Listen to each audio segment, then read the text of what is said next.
Welcome to my YouTube channel TS academy. मैं आशा करता हूं कि मेरे द्वारा बनाए गए वीडियो से आपको बहुत ज़्यादा लाभ मिल रहा होगा और आप लोगों का जो प्यार मिल रहा है मुझे बहुत ज़्यादा अच्छा लग रहा है और वीडियो बनाने में बहुत ज़्यादा अच्छा भी लगता है कि हाँ, सामने से इतना जब प्यार मिलता है तो अच्छा ही लगता है। अब देखिए, जैसे हमारा जो साइंस का जो टॉपिक चल रहा था वो हमारा साइंस का एसिड बेस एंड सॉल्ट चल रहा था, अम्ल क्षारक और लवण। तो अम्ल क्षारक और लवण में हमने क्या सीखा था, एसिड और बेस को सीखा।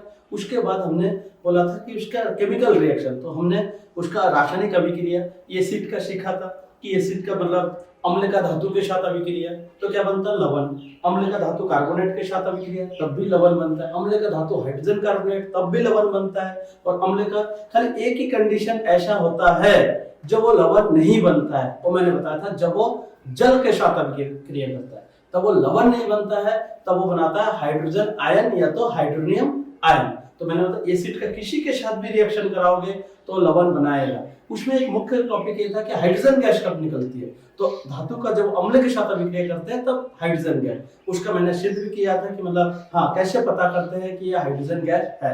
उसी तरह पेपर में एक नंबर का क्वेश्चन आता है CO2 गैस कब निकलती है, तो जब अम्ल धातु कार्बोनेट के साथ या अम्ल धातु हाइड्रोजन कार्बोनेट के साथ रिएक्ट करती है तब CO2 निकलती है। ठीक, उसको भी आप मतलब प्रैक्टिकल द्वारा आप समझ सकते हैं कि CO2 का पता कैसे करते हैं। ठीक, यदि वो दूधिया बन जाती है तो उसे हम क्या कहते हैं, CO2। उसी तरह मोमबत्ती जब आप सामने पकड़ते हैं, यदि पॉप की ध्वनि निकलती है तो हम कहते हैं H2। आज का जो हमारा नेक्स्ट टॉपिक है वो हमारा टॉपिक होगा पीएच स्केल पर। तो देखिए, सबसे पहले पीएच स्केल को देखते हैं। पीएच स्केल सबसे पहले देखते हैं पीएच स्केल। पीएच स्केल, अच्छा, पीएच स्केल आखिर होता क्या है। तो देखिए, पीएच स्केल को दिया किसने था, पहले ये देख लेते हैं। पीएच स्केल को दिया था सोरेनसन। पीएच स्केल को दिया था सोरेनसन नामक एक विद्वान ने पीएच स्केल दिया था, जहां पे देखो पावर ऑफ हाइड्रोजन मतलब हाइड्रोजन की शक्ति। तो ये जो पीएच स्केल है ये एक जर्मन शब्द है जिसका अर्थ होता है पुषांश। जिसका अर्थ क्या होता है, पुषांश। और इसे हम कहते हैं पुषांश, जिसका अर्थ होता है जो मतलब एक जर्मन शब्द है जो होता है पुषांश, और इसका जो मीनिंग होता है ये होता है शक्ति। इसका मीनिंग होता है शक्ति। इस सब आसानी से समझ सकते हैं कि पीएच स्केल मतलब पावर ऑफ हाइड्रोजन। तो क्या होता है कि जो हमारा सॉल्यूशन होता है मतलब विलयन होता है, तो विलयन में हाइड्रोजन की सांद्रता ज्ञात करने के लिए एक स्केल विकसित किया गया। उसी स्केल को हम पीएच स्केल कहते हैं। क्या बोला मैंने, विलयन में हाइड्रोजन की सांद्रता ज्ञात करने के लिए एक स्केल विकसित किया गया। उसी स्केल को हम पीएच स्केल कहते हैं। इसको ना आपका पूरा का पूरा मेन टारगेट रहेगा हाइड्रोजन पर। ठीक, अब वो हाइड्रोजन पर किस तरह से, तो हम पीएच स्केल को धीरे धीरे एकदम बेसिक से उठाते हैं। सबसे पहले पीएच स्केल को दिया किसने, सोरेनसन ने। पीएच स्केल का मतलब एक जर्मन शब्द है जिसमें पी का अर्थ होता है पुषांश और एक जगह जर्मन शब्द होता है, और यह जर्मन शब्द है जिसका अर्थ होता है पुषांश और जिसका मीनिंग होता है शक्ति। तो उसी से हम कह सकते हैं कि पावर ऑफ हाइड्रोजन। तो इसका जब डेफिनेशन पूछा जाएगा तो हाइड्रोजन किसी विलयन में हाइड्रोजन की सांद्रता ज्ञात करने के लिए स्केल विकसित किया गया। उसी स्केल को हम क्या कहते हैं, पीएच स्केल कहते हैं। अब देखते हैं पीएच स्केल किस तरीके के होते हैं। तो पीएच स्केल किस तरीके के होते हैं वो देखते हैं। देखिए, पीएच स्केल में हमारा मुख्यतः मान कहां से कहां तक होता है, 0 से लेकर 14 तक। पीएच स्केल में मान कहां से कहां तक होता है, 0 से 14 तक। अब ये बीच वाला जो मान होता है वो हमारा होता है 7। अब बात होता है इसमें एसिड कहां पे होता है और बेस कहां पे होता है। तो अब आपको एसिड और पीएच स्केल के माध्यम से मैं एसिड और बेस समझाता हूं। देखते हैं क्या होता है। देखिए, पहले तो मान लेते हैं 0 से 14 तक होता है। पहले मान कितना होता है, 0 से 14 तक। उसमें बांट दिया जाता है कि जो पीएच का मान होता है, जो पीएच का मान होता है यदि 7 से कम हो तो एसिड, यदि पीएच का मान 7 से ज्यादा हो तो बेस, और पीएच का मान यदि 7 हो तो वो न्यूट्रल मतलब उदासीन। अब इसमें देखिए, पीएच का मान यदि 7 से कम हो तो एसिड, पीएच का मान 7 से ज्यादा हो तो बेस, और पीएच का मान यदि 7 हो तो इसका मतलब न्यूट्रल, मतलब उदासीन। अब देखते हैं एक मतलब इमेज से, ये तो हमने एक बेसिक स्ट्रक्चर बना दिया कि पीएच में होता क्या है। पीएच एक स्केल होता है, क्या बिलियन में हाइड्रोजन की सांद्रता ज्ञात करने के लिए। फिर क्या होता है, पीएच का मान जो स्केल होता है 0 से लेकर 14 तक हमारा मान होता है, जिसमें 7 से यदि कम हो पीएच का मान तो एसिड, 7 से ज्यादा हो तो बेस, और 0 पर मतलब 7 पर हो तो हमारा क्या होता है, हमारा वो उदासीन मतलब न्यूट्रल। देखते हैं ये जैसा आपको दिखाई दे रहा है पीएच स्केल। पीएच स्केल देखिए, किसी विलयन में उपस्थित हाइड्रोजन आयन की सांद्रता ज्ञात करने के लिए स्केल विकसित किया गया है जिसे पीएच स्केल कहते हैं।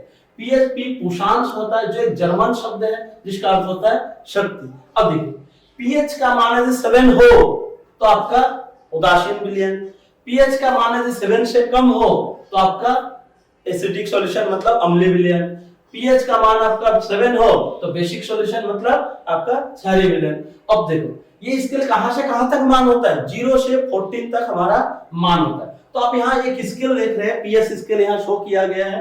अब पीएच स्केल में देखिए ये आपका 0 है, 0 से लेकर यहाँ आपका 14 तक देखिए मान लिखा गया है, और बीच में जो रखा गया है ये आपका 7 देखिए बीच में रखा गया है। इसका मान क्या होता है, 7 होता है, और ये क्या होता है, न्यूट्रल को उदासीन विलयन को शो कराता है। अब देखिए 7 से अधिक कम हो तो यहाँ पे आपका एसिडिक विलयन मतलब अम्लीय विलयन होगा आपका, यहाँ पे क्या हो जाएगा, अम्लीय विलयन। यदि 7 से ऊपर हो 14 तक तो आपका यहाँ पे क्या हो जाएगा, क्षारीय विलयन हो जाएगा, यहाँ पे आपका क्षारीय विलयन हो जाएगा। तो इस तरह से आप मतलब अम्लीय विलयन हो जाए 7 से कम, और याद रखना 7 से जितना ज्यादा कम आएगा ना, मतलब 7 से जितना 0 की तरफ जाएगा वो अम्लीय उतना प्रबल होता जाएगा, मतलब स्ट्रॉन्ग एसिड होता जाएगा, बहुत शक्तिशाली एसिड होता जाएगा। और जितना 7 से 14 तक जाएगा मतलब जितना बढ़ता हुआ जाएगा उतना ज्यादा स्ट्रॉन्ग बेसिक होता जाएगा। इसका मतलब शक्तिशाली क्षार होता जाएगा, बहुत ज्यादा प्रबल होता जाएगा। तो इसका मतलब 7 से 14 की तरफ जाए तो इसका मतलब प्रबल क्षार, 7 से जितना 0 की तरफ जाए उतना ज्यादा प्रबल एसिड। उदाहरण के तौर पर मैं आपको एक मान देता हूं, जैसे कोई एक मतलब पीएच मान होता है, मान लीजिए मैंने एक पीएच मान 3 दे दिया और एक पीएच मान 1 दे दिया। अच्छा दोनों ही तो हमारा एसिड है ना, ये दोनों ही हमारा क्या है, एसिड है। क्यों, क्योंकि पीएच मान यदि 7 से कम हो, 7 से कम मतलब ऐसे 5 4 3 2 1 कुछ भी हो सकता है। तो जितना 7 से, तो देखो 3 भी 7 से कम है और 1 भी 7 से कम है, इसका मतलब दोनों ही अम्लीय विलयन है, इसका मतलब दोनों ही अम्लीयता दर्शा रहा है। बट पेपर में क्या आएगा कि इसमें प्रबल अम्ल कौन है और दुर्बल अम्ल कौन है। तो सिंपल सी बात है, मैंने बोला 7 से जितना नीचे की तरफ आएगा उतना ज्यादा प्रबल होता जाएगा। तो 3 पहले आ रहा है या 1 पहले आ रहा है, जाहिर सी बात है जितना नीचे जाएगा इसका मतलब 1 सबसे ज्यादा प्रबल होगा और 3 क्या हो जाएगा, दुर्बल हो जाएगा। इसी तरह बेस का उदाहरण लेके भी समझ सकते हैं। यदि कोई एक मान 7 हो और कोई एक मान लीजिए 8 हो, कोई मान 10 है, तो दोनों ही तो बेस है ना। क्यों, क्योंकि 7 से ऊपर है, तो जितना ज्यादा 7 से ऊपर मतलब 14 की तरफ जाता जाएगा उतना ज्यादा स्ट्रॉन्ग बेस होता जाएगा। तो आपका 8 भी स्ट्रॉन्ग मतलब बेस है और 10 भी आपका बेस है। बट पेपर में क्या आएगा, पेपर में आएगा कि प्रबल क्षार बताइए, तो इसमें से प्रबल क्षार कौन होगा, तो प्रबल क्षार जाहिर सी बात है ये 10 होगा। तो इस तरह से आप एक पीएच स्केल के माध्यम से प्रबल अम्ल प्रबल क्षार और प्रबल अम्ल प्रबल क्षार किसे कहते हैं, मैं पिछले वीडियो में आप जाके देख सकते हैं, बेसिक कॉन्सेप्ट सारा क्लियर कर सकते हैं कि प्रबल अम्ल किसे कहते हैं, प्रबल क्षार किसे कहते हैं, मैंने वहां पे समझा दिया। और अब आप पीएच स्केल के माध्यम से बता सकते हैं कि प्रबल अम्ल मतलब स्ट्रॉन्ग एसिड और स्ट्रॉन्ग बेस, और वीक एसिड और वीक बेस में आप मान देखकर बता सकते हैं क्या। तो इसके लिए कि आपको कुछ मान याद रखने की जरूरत नहीं है, बिल्कुल हमारे जो दैनिक जीवन में कुछ महत्वपूर्ण मान होते हैं और जो इंपॉर्टेंट कार्य होते हैं, हर किसी चीज का कुछ ना कुछ पीएच मान होता है। या तो उदासीन हो, जैसे हम पानी पीते हैं तो जो शुद्ध पानी पीते हैं वो क्या है, तो जो शुद्ध पानी पीते हैं तो हमारा क्या है, उदासीन जल है। अच्छा उसके बाद मान लो एसिटिक एसिड, अच्छा, घरों में जो बैटरी यूज करते हो, जो चार्ज करते हैं, तो घरों में जो बैटरी है, वो बैटरी में जो एसिड होता है, कौन सा एसिड है? वो H2SO4 है। तो हर किसी चीज का हमारा कोई ना कोई हमारा पीएच मान होता है। तो पहले तो पीएच स्केल समझते हैं, फिर उसके मानों को देखेंगे कि किसका पीएच मान कितना होता है, क्योंकि पेपर में वही इंपॉर्टेंट छोटे छोटे चीज आपसे पूछे जाते हैं। ठीक, अब देखिए, सबसे पहले पीएच आपको समझ में आ गया होगा। पीएच में कहां से कहां तक मान होता है? 0 से लेकर 14 तक। अच्छा, 7 से जितना कम की तरफ जाएगा उतना ज्यादा आपका प्रबल होता जाएगा। 7 से जितना ऊपर की तरफ 14 की तरफ जाएगा उतना ज्यादा आपका प्रबल क्षार होता जाएगा। ये आपका कॉन्सेप्ट क्लियर हो गया। तीनों मान आपको समझ में। पीएच इक्वल टू 7 उदासीन, पीएच लेस देन 7 अम्लीय, पीएच ग्रेटर देन 7 आपका क्षारीय। तो ये बेसिक कॉन्सेप्ट आपका पीएच का खत्म हो गया। अब इसके आगे देखते हैं। देखिए, आपको यहाँ पे दुर्बल अम्ल और यहाँ प्रबल अम्ल, जितना ज्यादा हाइड्रोजन की मात्रा बढ़ती हुई जाएगी उतना ज्यादा आपको प्रबल अम्ल मिलेगा। जितना हाइड्रोजन मात्रा देखो कम होती जाएगी, देखो कम होता हुआ जा रहा है, इसका मतलब आपका दुर्बल अम्ल। उसी तरह जितना OH की मात्रा देखो बढ़ती हुई जाएगी, मतलब OH रिनाइन आयन की मात्रा बढ़ती हुई जाएगी तो प्रबल क्षार, जितना कम होती हुई जाएगी दुर्बल क्षार। उदाहरण के तौर आपको पेपर में दिया क्या रहता है, मान लीजिए आपके पास CH3COOH ये भी दिया है और HCl भी दिया है। आपको पता होगा ये मेथेनोइक अम्ल है और आपका सॉरी ये एथेनोइक अम्ल है और ये आपका हाइड्रोक्लोरिक अम्ल है। अच्छा, दोनों ही एसिड है, बट पेपर में पूछा जा रहा है कि निम्नलिखित में से कौन सा प्रबल अम्ल है और कौन सा दुर्बल अम्ल है। तो ये तो आप याद रखेंगे। दूसरा ये याद रखते हैं, जहां पे भी ना कार्बन और हाइड्रोजन की मात्रा होती है, हमेशा याद रखिएगा वो अम्लता की मात्रा को कम कर देता है। क्या बोला मैंने? जहां पे कार्बन और हाइड्रोजन की मात्रा होती है या अधिकतर होती है या होती है, उस यौगिक का जो एसिडिक मतलब अम्लता है वो कम कर देती है। तो आप खुद समझे, यहाँ कार्बन की मात्रा भी है, हाइड्रोजन की मात्रा भी है, लेकिन यहाँ पे देखिए हाइड्रोजन की मात्रा 1 है लेकिन कार्बन की मात्रा नहीं है। तो खुद डिसाइड कीजिए इसमें प्रबल कौन है और दुर्बल कौन है। तो जाहिर सी बात है ये HCl प्रबल हो जाएगा और ये दुर्बल। क्यों? क्योंकि देखो हाइड्रोजन 3 है और यहाँ 1 है, 4 हाइड्रोजन हो गया और 2 कार्बन हो गया। मैंने बताया कार्बन और हाइड्रोजन की मात्रा जितना ज्यादा होगा या जिस यौगिक में होगा उसकी अम्लता कम हो जाएगी। तो इसकी तुलना में यहाँ कार्बन और हाइड्रोजन ज्यादा है, तो इसलिए ये कम हो जाएगी और ये ज्यादा हो जाएगी। ठीक, इस तरह से भी आप डिसाइड कर सकते हो प्रबल अम्ल और दुर्बल अम्ल। दूसरा आप डिसाइड कर सकते हो इसकी वैल्यू लेकर कि CH3COOH की वैल्यू कितनी है, HCl की वैल्यू क्या है। तो आपको यदि इसका पीएच मान याद होता है, यदि मान तो आपके लिए तो बल्ले बल्ले, आपके लिए तो कोई टेंशन ही नहीं है। क्यों? क्योंकि डायरेक्ट आप मान से ही बता सकते हैं कि कौन प्रबल होगा कौन दुर्बल होगा। तो इस तरह से आप याद कर सकते हैं HCl प्रबल अम्ल होता है, H2SO4 प्रबल अम्ल होता है, HNO3 प्रबल अम्ल होता है। उसी तरह अमोनियम हाइड्रोक्साइड NH4OH ये आपका दुर्बल क्षार, NaOH प्रबल क्षार, KOH प्रबल क्षार और COH का ट्वाइस प्रबल क्षार। और आप डेफिनेशन कैसे बना सकते हैं? परिभाषा ऐसे दे सकते हैं, जिसमें हाइड्रोजन आयन की मात्रा अधिक होती है वो प्रबल अम्ल, जहां पे कम होती है दुर्बल अम्ल। जिसमें OH आयन की मात्रा अधिक होती है प्रबल क्षार, OH रिनाइन की मात्रा कम होती है दुर्बल क्षार। इस तरह भी आप बता सकते हैं कि प्रबल अम्ल और दुर्बल अम्ल को और प्रबल क्षार और दुर्बल क्षार को बता सकते हैं।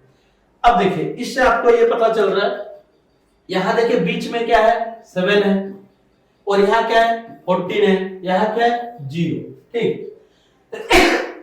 इसमें आप ये बता सकते हैं, देखो जितना 7 से कम होती जाती है उसे हम बढ़ती हुई अम्लीय प्रवृत्ति कहते हैं, और जितना बढ़ती और 7 से 14 की तरफ जाती है उतना हमारा बढ़ती हुई क्षारीय प्रवृत्ति कहते हैं। अब इसमें देखना, जब आपको पता चल गया कि अम्ल की तरफ अम्लीय प्रवृत्ति बढ़ रही है तो जाहिर सी बात है हाइड्रोजन आयन की मात्रा सांद्रता में क्या हो जाएगा, वृद्धि हो जाएगा। अच्छा, जब आपको पता चल गया बढ़ती हुई क्षारक प्रवृत्ति, तो जब क्षारक में बढ़ रहा है तो मैंने अभी भी बताया था हाइड्रोजन आयन की सांद्रता में तब कमी हो जाएगी, और जब हाइड्रोजन आयन की सांद्रता में कमी होगी तो 100% OH रिनाइन आयन की मात्रा में तब वृद्धि होगी। तो जिसमें हाइड्रोजन आयन की सांद्रता में कमी होती है तो इसका मतलब क्षारीय, हाइड्रोजन आयन की सांद्रता में वृद्धि होती है तो अम्ल।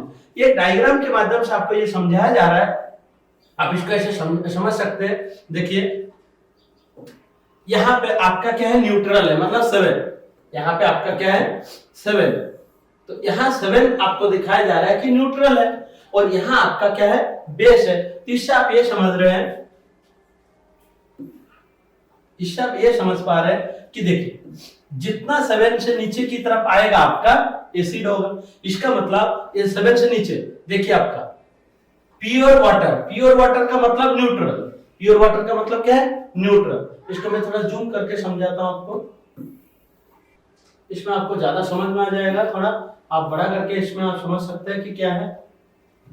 देखिए यहां आपका,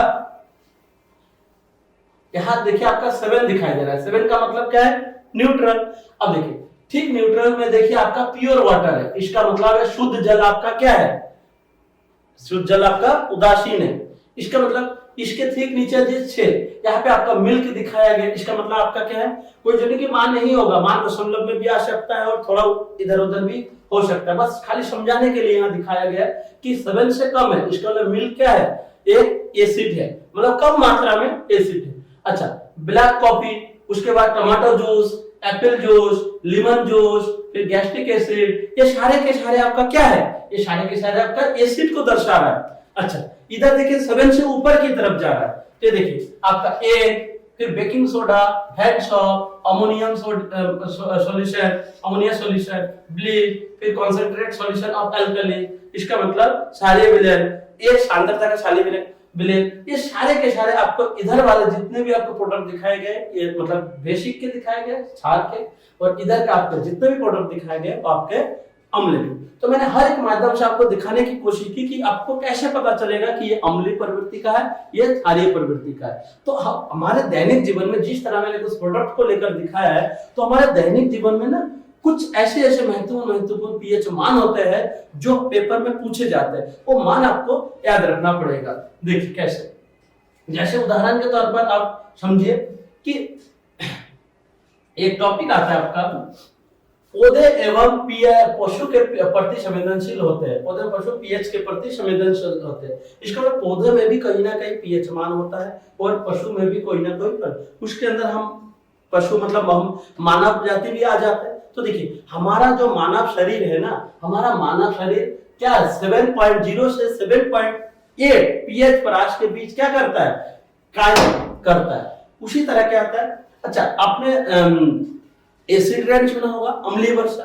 अम्लीय वर्षा का जो मान होता है वो लगभग 5.6 से कम होता है, 5.6 से कम होता है। अच्छा तो जब अम्लीय वर्षा का मान पीएच मतलब पीएच मान 5.6 से कम होता है, उस वर्षा को हम पीएच मान कहते हैं। अच्छा आपने कभी सुना होगा कि घर वाले बोलते हैं कि अरे अरे बारिश में मत नहा, ये पहली वर्षा है, ये तबीयत खराब हो जाएगा, सुना होगा आपने। अरे एक बात बताइए, तबीयत खराब क्यों होता है बारिश के पानी से? यदि वो एसिड रेन होता है तो खाली मनुष्य का ही तबीयत नहीं खराब करता है, वो जीव जंतु जानवर सबके तबीयत खराब करते हैं, यहाँ तक बल्कि वो मिट्टी तक को अम्लीय बना देता है। आप सोचिए मिट्टी का रंग पूरा पीला पड़ जाता है, तो इसका मतलब सोचिए कि एसिड रेन कितना ज्यादा हमारे लिए घातक साबित होता है। अब बात ये भी तो क्वेश्चन आती है कि एसिड रेन क्या पहले जब आती है तो डायरेक्ट 5.6 से कम होती है, वो क्या तुरंत 5.6 से कम होती है? नहीं। देखिए आपको यहाँ डायग्राम से समझना, ये जितने भी कंपनी है चिमनी से निकलती है, तो जितने कंपनी फैक्ट्री से क्या निकलती है, लगभग SO2 गैस निकलती है। और हमारे जो मतलब हम गाड़ी जो भी स्वचालित गाड़ी जो हम चलाते हैं ना, वो गाड़ी से भी तो ये विषैली धुआं निकलती है, तो वो लगभग NO2 नाइट्रस ऑक्साइड निकलती है, नाइट्रोजन ऑक्साइड, और यहाँ पे सल्फर डाइऑक्साइड निकलती है। तो ये गैस जाके क्या करता है, पानी से रिएक्ट करता है।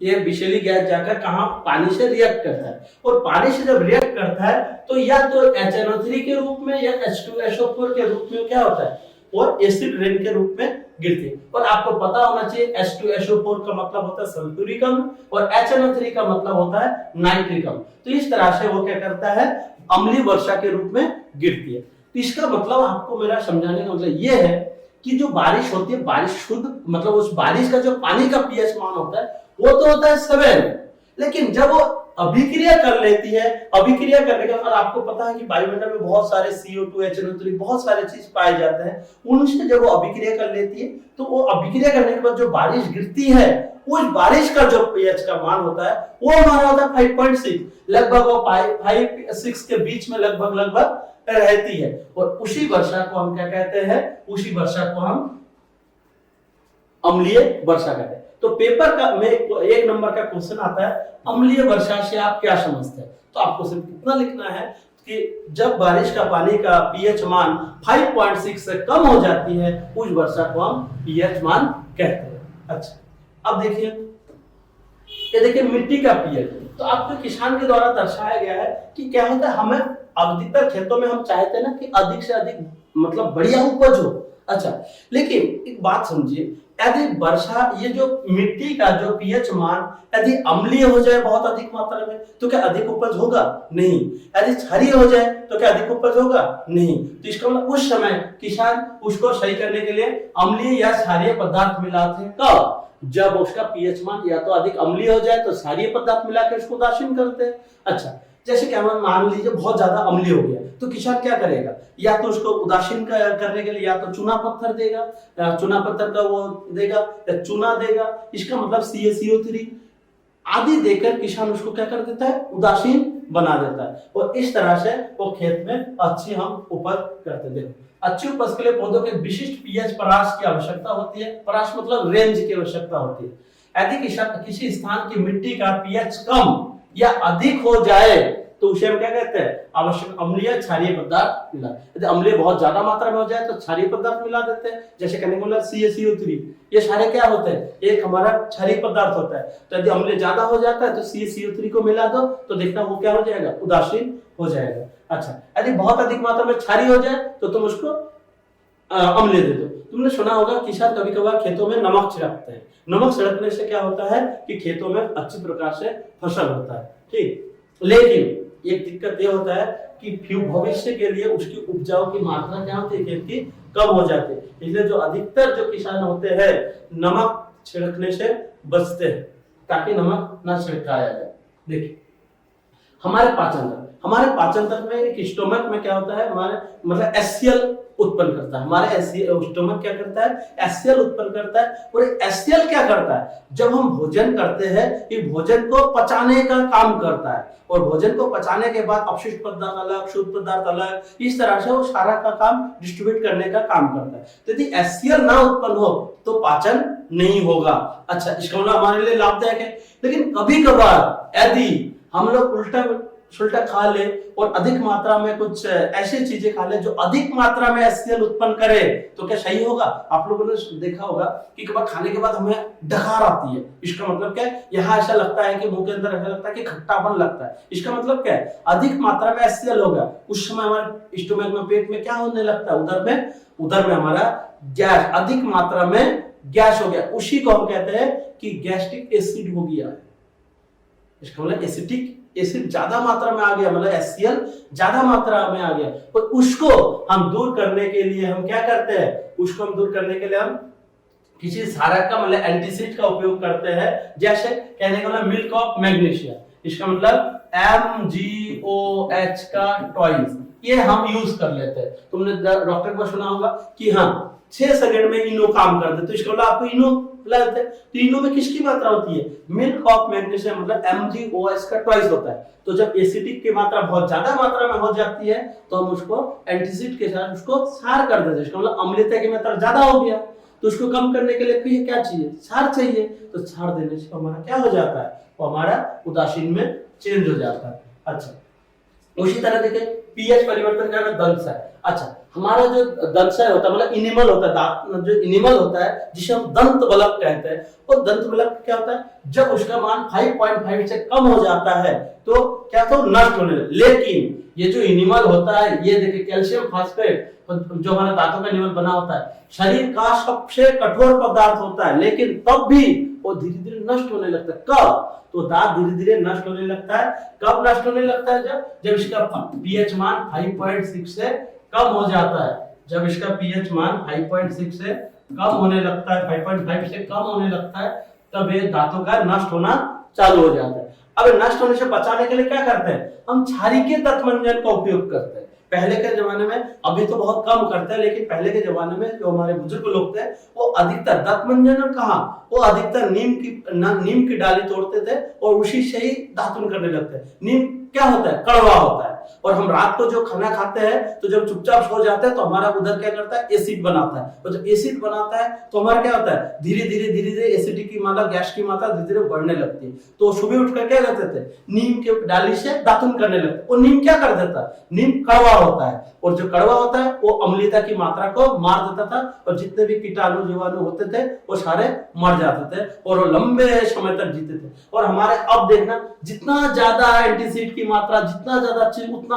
उम्र कम होता जा रहा है। क्या कारण है, कहीं ना कहीं प्रकृति अच्छी चीज है, इसलिए प्रकृति मन पर ध्यान देना चाहिए। देखिए, अब देखिए ये हमारा मानव द्वारा निर्मित है, क्या पतंजलि, तो इसके द्वारा भी हम क्या करते हैं, हमारे एंटीसीड, ये दंतमंजन भी किसका काम करता है, एंटीसीड का काम करता है।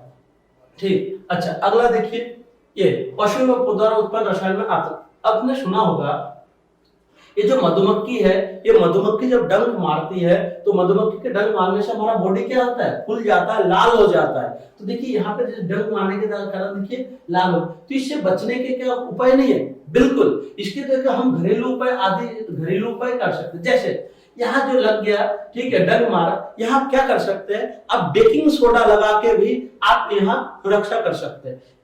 एलोवेरा का देखा होगा आपने, एलोवेरा को यहाँ पे घिसने से भी, उसका रस घिसने से भी वो कम हो जाता है। तो इस तरह हम घरेलू उपाय करके भी वो कर सकते हैं। उसी तरह देखिए बिच्छू, तो बिच्छू का जो डंक है ये भी बड़ा खतरनाक होता है। तो नेटल के डंक से भी एक अम्ल छोड़ता है, मेथनोइक अम्ल छोड़ता है, जो हमारे बॉडी के लिए बहुत ज्यादा हानिकारक होता है। तो एक पौधा आता है, ठीक है, एक पौधा होता है जिसे हम डाक पौधे कहते हैं। तो डाक पौधे की जो पत्ती होती है, उस डाक पौधे की पत्ती को यदि रगड़ के उसके रस को हम वहां लगाए तो वो भी हमारा क्या हो जाता है, हमारा मतलब सुरक्षा का काम करता है। कौन सा, डंक पौधा। तो इसका मतलब मधुमक्खी, और इससे भी हमारा जो अम्ल, ये जो हमारे काटते हैं तो इससे भी हम क्या करते हैं, हमारे लिए अम्लता जो हमारे लिए बहुत ज्यादा हानिकारक होता है। ठीक, अच्छा अब देखिए कुछ महत्वपूर्ण पीएच मान, जो इसमें से 100% कोई ना कोई एक नंबर का, 2 नंबर का क्वेश्चन आपको फंसने देना ही देना है। तो अब हमारा पीएच स्किल खत्म हो गया, अब हम देखेंगे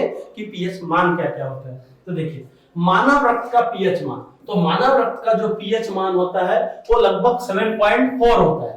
मानव रक्त का पीएच मान क्या होता है, इसका मतलब हल्का क्षारीय। क्यों, क्योंकि आपको पता है कि 7 पे आपका उदासीन होता है, लेकिन 7 से ऊपर चला गया मतलब 7.4 चला गया, तो इसका मतलब पता चला गया कि ये बहुत ज्यादा मतलब क्षारीय नहीं है, हल्का क्षारीय होता है। अच्छा, नींबू का पीएच मान 2.4, तो ये जो नींबू का पीएच मान होता है 2.4, और 2.4 का मतलब नींबू का, आप देखो नींबू आप जब खाली नींबू का रखेंगे तो एकदम चेहरा मेरा कैसा हो जाता है। क्यों हो जाता है वो चीज, क्योंकि बहुत ज्यादा खट्टा होता है। और मैंने बोला हाथ से जितना नीचे की तरफ जाएगा वो उतना ज्यादा खट्टा होता जाएगा। तो देखिए 2.4, इसका मतलब बहुत ज्यादा खट्टा हो रहा है। अच्छा, NaCl नमक, तो हम देखिए नमक का मान क्या होता है, 7, तो NaCl का मान कितना हो जाता है, 7 हो जाता है। अच्छा, तो ये क्या होता है, 7 क्या होता है, 7 हमारा क्या होता है, उदासीन होता है। और आपको पता होना चाहिए ये जो NaCl है, खाने की नमक की बात की जा रही है, लेकिन नमक अलग अलग प्रकार के भी होते हैं, तो हर किसी का पीएच मान एक जैसा नहीं होता है।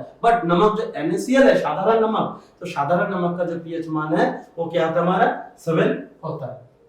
अच्छा, देखिए आंसू का पीएच मान, अच्छा आप जब रोते हो तो आंसू निकलते हुए देखा है, तो आंसू का भी पीएच मान होता है। तो आंसू का पीएच मान क्या होता है, ये भी मानव रक्त के पीएच मान जैसा ही होता है। तो इसका मतलब मानव रक्त का मान 7.4, तो आंसू का पीएच मान भी 7.4। इसका मतलब आंसू का कभी-कभी देखना रोते हुए वो आंसू देखना धीरे-धीरे होठों को छूने लगती है और हमारे जीवा को छूने लगती है, और उसका आप कभी भी स्वाद लेंगे तो देखना हल्का एक नमकीन टाइप का लगेगा। इसका मतलब क्या है, वो क्षारीय हो गया। जिस तरह से समुद्र का पानी होता है उस तरह से ये भी एक हल्का क्षारीय टाइप का हो जाता है। अच्छा, अब देखिए मानव लार का पीएच मान, तो मानव लार का जो पीएच मान होता है वो 6.5 से लेकर 7.5 के बीच में होता है। 6.5 से लेकर 7.5। अच्छा, ये जो छोटा बच्चा का इमेज दिखाया गया, आप देख रहे हैं छोटे बच्चे का अपने आप देखो लार निकल रहा है। तो खाली छोटे बच्चे का नहीं, तो सोने के बाद बड़े मनुष्य का भी अपने आप लार निकलेगा, तकिया में भीग जाएगा, कुछ पता भी नहीं चल रहा है लार निकल रहा है। तो क्यों होता है, हर एक इंसान के मुंह के अंदर क्या होता है, लार होता है। और लार की मतलब मान क्या होता है, खाली छोटे बच्चों का नहीं, हर एक इंसान। आप देखना कभी कभार देखना मांस, पकोड़ा, मोमो, चाउमीन देखोगे तो मुंह के अंदर अपने आप लार आ जाता है। तो लार का जो पीएच मान होता है 6.5 से 7.5 के बीच होता है। अच्छा, HCl hydrochloric acid, hydrochloric acid का जो पीएच मान होता है ये सबसे कम होता है और वो मान होता है आपका 0। ये याद रखना, पेपर में बहुत इंपॉर्टेंट आता है। हाइड्रोक्लोरिक एसिड का जो पीएच मान होता है वो क्या होता है 0। और जो H2SO4 का मान क्या होता है? H2SO4 का मान होता है 0, मतलब A। H2SO4 का मान क्या होता है? A। तो देखिए ये जो H2SO4 होता है ना, H2SO4 हमारा क्या होता है? अम्लों, यदि क्वेश्चन आता है कि अम्लों का राजा किसे कहते हैं, तो आपको ये आंसर देना पड़ता है H2SO4। इसलिए H2SO4 को हम अम्लों का राजा भी कहते हैं। लेकिन HCl और HNO3 यदि मिल जाए तो सब अम्ल राज कहते हैं। ये अम्लों का राजा और अम्ल राज दोनों में अंतर है। तो मेरे ख्याल से आपको कुछ पीएच मान याद हो गया होगा। जैसे दोबारा थोड़ा देखते हैं। देखिए मानव रक्त का पीएच मान 7.4, नींबू का पीएच मान 2.4, NaCl का पीएच मान 7, आंसू का पीएच मान 7.4, मानव लार का पीएच 6.5 से 7.5, HCl का पीएच मान 0, H2SO4 का पीएच मान 1। इस तरह से आप सारा पीएच मान देख सकते हैं। अब देखिए जल का पीएच मान, जल का पीएच मान क्या होता है? ये जल एक उदासीन होता है, इसलिए इसका मान होगा, आपको पता होगा उदासीन में कौन आता है? 7। दूध का पीएच मान तो मैंने अभी आपको डायग्राम में बताया था कि 7 से थोड़ा नीचे की होता है, तो देखो 6.4। अच्छा, सिरके का पीएच मान, सिरका जो चाउमीन मोमो में बनाते हुए देखना सिरका देते हैं, उसका पीएच मान क्या होता है? 3। और वो देने के कारण उसमें क्या होता है? खट्टापन आता है। तो सिरके का जो पीएच मान होता है वो क्या होता है? 3। इसका मतलब अच्छा, शराब का पीएच मान, शराब का जो पीएच मान होता है 2.8। लेकिन देखना एक नॉर्मल शराब की बात बोली जा रही है, लेकिन यदि तुम्हारा बियर आ जाए तो बियर का जो पीएच मान लगभग 5 आता है। तो याद रखना, शराब का यदि पूछा जाए 2.8, बट बियर का यदि पूछा जाए तो वह 5 आ जाएगा। क्यों? क्योंकि आपने देखा जो शराब पीते हैं तो उसका देखना पानी मिला के पीना पड़ता है, लेकिन जब बियर पीते हैं तो बहुत लोग पानी भी नहीं मिलाते, ऐसे ही मार देते हैं। और पिक्चरों में तो पानी की जरूरत ही नहीं पड़ती, पिक्चर में तो ऐसे ही मार देंगे। इसका मतलब क्या है? बियर का जो पीएच मान लगभग उदासीन के पास होता है, लेकिन इसका जो पीएच मान होता है 2.8 होता है, जिसके कारण उसमें पानी मिलाने की आवश्यकता होती है। मानव मूत्र का जो पीएच मान होता है 4.8 से लेकर 8.4 के बीच हो सकता है। इसको सारी तरफ भी जा सकता है, अम्लीय की तरफ भी जा सकता है। समुद्री जल का जो पीएच मान होता है 8.5। यही इसीलिए ये होता है, इससे हमारा नमक तैयार होता है। इससे हमारा क्या होता है? इससे हमारा नमक तैयार होता है, क्योंकि ये बहुत ज्यादा क्षारीय होता है। लेकिन याद रखिएगा कि ये जो समुद्र जल है और जो जल है वो दोनों में अंतर है। जो जल होता है वो शुद्ध जल की बात की जा रही है, और जो समुद्र जल है वो पीने का जल नहीं है, पी नहीं सकते हम। क्यों? क्योंकि इसका मान 8.5 होता है, उसका मान 7 होता है। तो शुद्ध जल का मान 7 और समुद्र जल का मान 8.5 होता है। इस तरह से आप यहाँ देख सकते हैं कि हम आराम से समझ सकते हैं कि पीएच मान किस तरह से हमारा होता है। और यहाँ पे आप सब कुछ देखते हैं, ये 7 है और 7 के इस साइड देखिए आपका मिल्क है, तो आप समझ रहे हैं कि मिल्क भी आपका लगभग हल्का एसिडिक की मात्रा पाई जाती है।